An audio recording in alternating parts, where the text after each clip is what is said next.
Fast forward to the last couple of years, there has been partisan warfare at the national level over whether or not we fund family planning services at Planned Parenthood.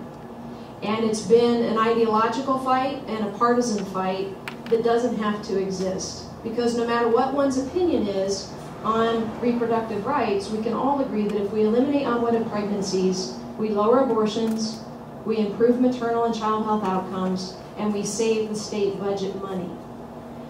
So I went in the middle of this where people said there's no way you can do a family planning expansion because at the national level they're talking about closing down the federal budget over a disagreement on family planning services.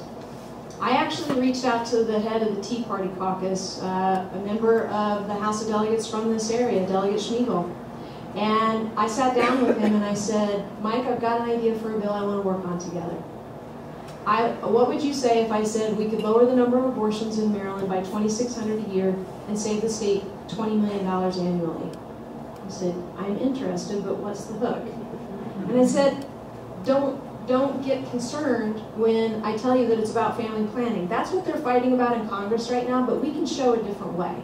We can show that this is not a partisan issue and that we can improve. We've got the worst, we're the wealthiest state in the country, and we have some of the worst infant mortality rates in the nation. Not just because Baltimore City is in our state, Eastern Shore. Infant mortality rates and low infant birth weight babies are a problem on the shore as well. Prince George's County, Baltimore City, and the Eastern Shore are a big problem. And I said, we can tackle this. This is win-win. We just have to show the leadership to do it. And then I sweetened the deal a little bit and said, and you know what else we could do? You and I are also aligned in wanting to keep the Upper Shore Mental Health Center open, and so we can devote the first $7 million of savings to try to keep that mental health facility open. And that would also be an important thing that you could go back to your district and talk about. And he said, let's do it.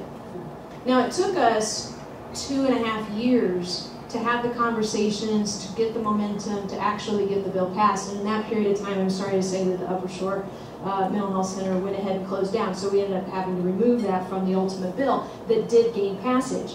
But 35,000 more women in this state have access to family planning, free family planning services now, because we put party labels aside and did what we could do to make progress for the people of Maryland.